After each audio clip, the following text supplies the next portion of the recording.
Hi YouTube! So today I am back with another Vlogmas video, which I'm going to count as Vlogmas, but I apologize that I have missed the past few days, but I have realized that I am just like not a vlogging person. But I'm going to do my best to upload as many videos as I can before Christmas. So this video is going to be a 8-month post-transplant video, so I can tell you guys how I'm doing, any health problems, etc. If you're new here, I had an autologous or auto stem cell transplant for Hodgkin's lymphoma on April 1st, and I am, I guess, a little bit over 8 months. I'm bad at math, but a little bit over or near 8 months out from the transplant, and so I want to tell you guys how I'm doing. So we're going to touch in this video on physically how I'm doing and also mentally, because I think that is important to talk about as well. So physically, I am feeling pretty well. Still have some issues that are obviously, well, I wouldn't say expected, but they are expected, because when you have a major medical thing like that, it's very expected that you're going to have health problems. So number one, I am still in menopause. I had like what I thought was a period that returned, but it's actually just from the hormones. But I am thankful to be on hormones because I don't have hot flashes anymore.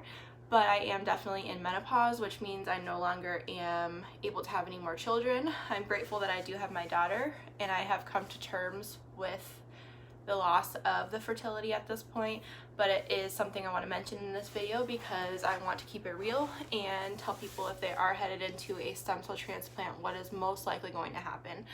And I am 30 years old, and when I had the transplant I was 29, and so yeah, that's part of it. Coming along with that is being on hormones. You do have like mood type swings. They tried to put me on more hormones to kind of regulate the bleeding I was having, but it really just made me feel yucky, and so I went back to the other. Unfortunately, hormones is something that I'm going to have to be on for a lot of years, probably into my 60s, 70s, because I just don't have the hormones to regulate in my own body. So that's a major thing. Next is like muscle aches and bone pain, and like kind of just generally feeling like an old person. The transplant has kind of deteriorated a lot of my body. Like when you do like a CT scan of my body, there are like issues in my back that are like bone islands or something that weren't there before. So I have a lot of back pain, a lot of neck pain, a lot of pain in my body in general if I try to do much. Like I'm one of those people that like forgets everything that I've been through, so I just try to like go full out every day, and then I'll be at the end of the day thinking, ooh, I don't feel good. And a lot of times I feel like I'm coming down with something, but it's really just like that I'm severely tired and my body is very beat up, I guess, like on a normal day, like where you might be able to do like 1,000 things and feel pretty okay at the end of the day. I just feel kind of like wrecked. And that's hard for me because I'm like one of those people that's like, let's go, let's go, let's go, let's go, let's go. And I never want to rest, and I never want to take a nap, and I never want to do any of that stuff. I never want to believe that I have to take it easier than other people, which I probably will never learn that lesson, but my body definitely teaches me that lesson at the end of the days. And I'm a little bit like, ugh, I don't feel good. So I try my best. Well, I could do better, but I try my best to take it easy, but I am how I am. So I'm trying to think anything else physical. Oh, so I still can't really fall asleep by myself. It's either a combination of anxiety or I don't know. I just have like a lot of problems falling asleep. So I take like Benadryl or Tylenol PM to go to sleep. I have told my doctors about this. They're really not concerned. They don't want to put me on anything else, like Ambien or something, which I don't want to be on.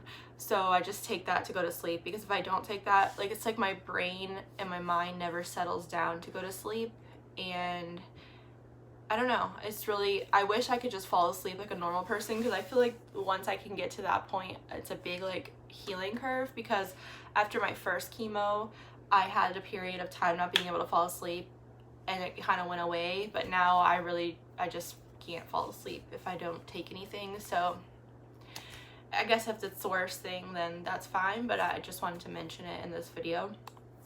Appetite wise, I can eat meat again. I think I told you guys that in the last video, but I can eat meat again.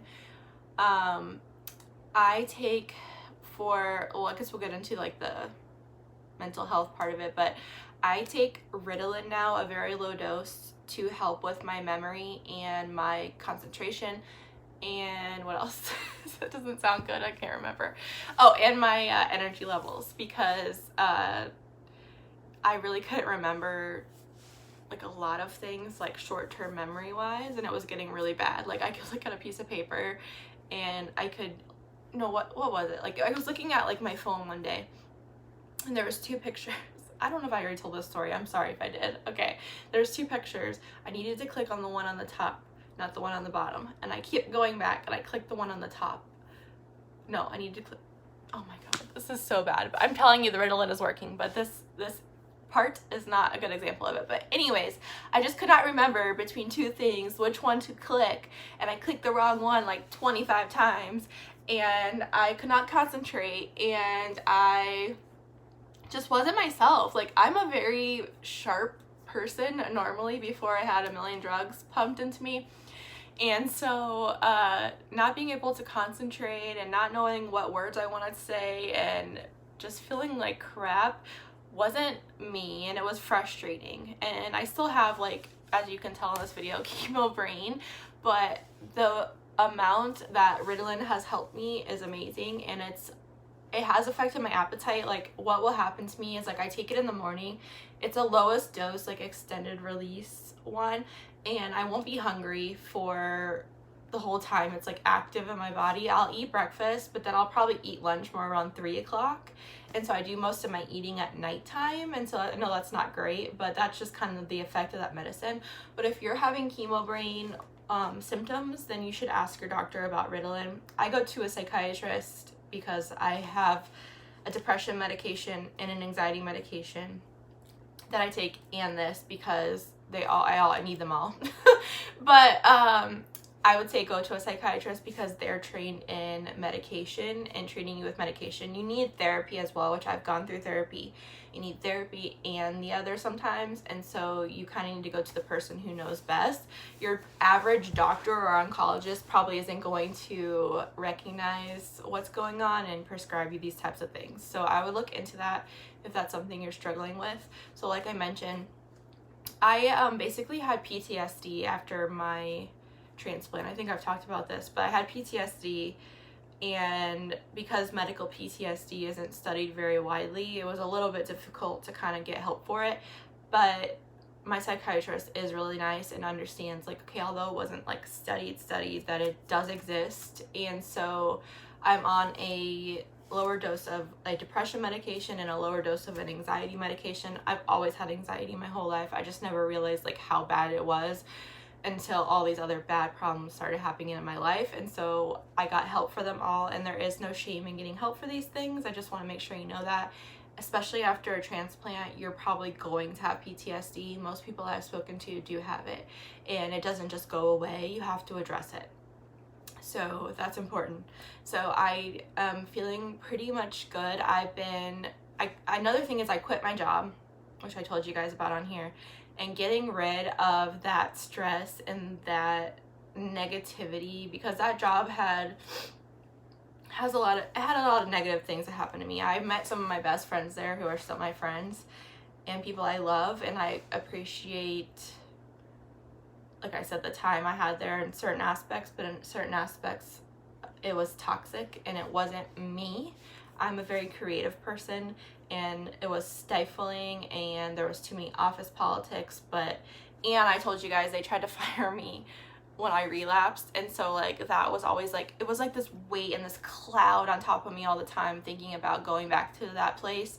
And so once I quit, and just let go of it all and said, you know what, I can find something else, or I just won't do anything for a while. Thankfully, like I told you guys, I have my husband who supports us, and I know I'm lucky to be able to say this, but once I got rid of that, I felt so much better. Like last year at this time, if you click on my video about like me crying in the car, it was mainly about my job, and I'm like, girl, it's okay. Like, but at the time it wasn't okay, and it was everything that I could think about. And for the first like year of me battling cancer, it was all I could think about. And at this point, I'm just like glad to be like, I'm never going back to that place. I'm gonna sing a song about it. I'm never going back, because there's so many like toxic things, and just, it wasn't me. At the end of the day, I won't go into them all because, like I told you, it wasn't all bad.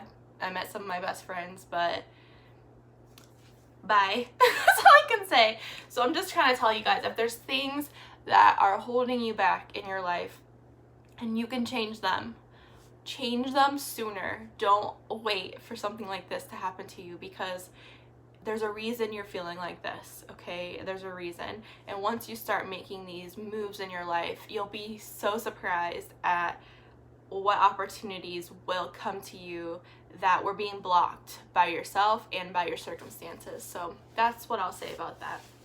I'm trying to think of what else I want to put in this video. I don't know. But overall, I just want to tell you guys that it is a very special time for me to be right towards Christmas, because the whole time I was going through these horrible chemo, horrible hospital stay, feeling like shit, being bald, thinking I'll never feel better, I always like looked towards Christmas. I know, like I told my husband this, and I told plenty of people this, and it was like April or March, and I know it sounded crazy, but I always said, at Christmas everything's gonna be better. At Christmas everything's gonna be so much better. I'm gonna have hair, I'm gonna feel better, I'm gonna be me. And it's true. It's almost Christmas and so much is better. I know so much sucks about this year in general, and I don't even try to acknowledge that shit, because I just try to focus on the positive.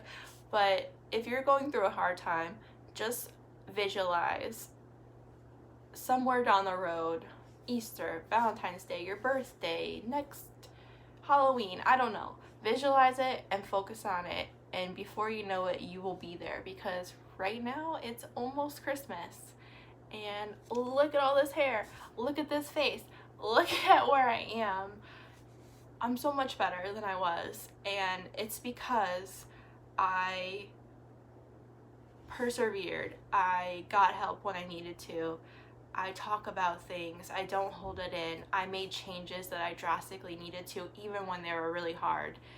And I hope that if you're watching this and you're about to go into something like this, or even if you're just watching me because you like me, thanks. Just know that if there's anything hard going on in your life, please don't ever give up, because things will get better and the sun will come out and you'll have hair again, and it'll be better. So that is everything I want to share with you guys. I hope that you enjoyed this video. I will be back with some sort of vlogmas, hopefully tomorrow. I'll see you guys in my next video. Bye.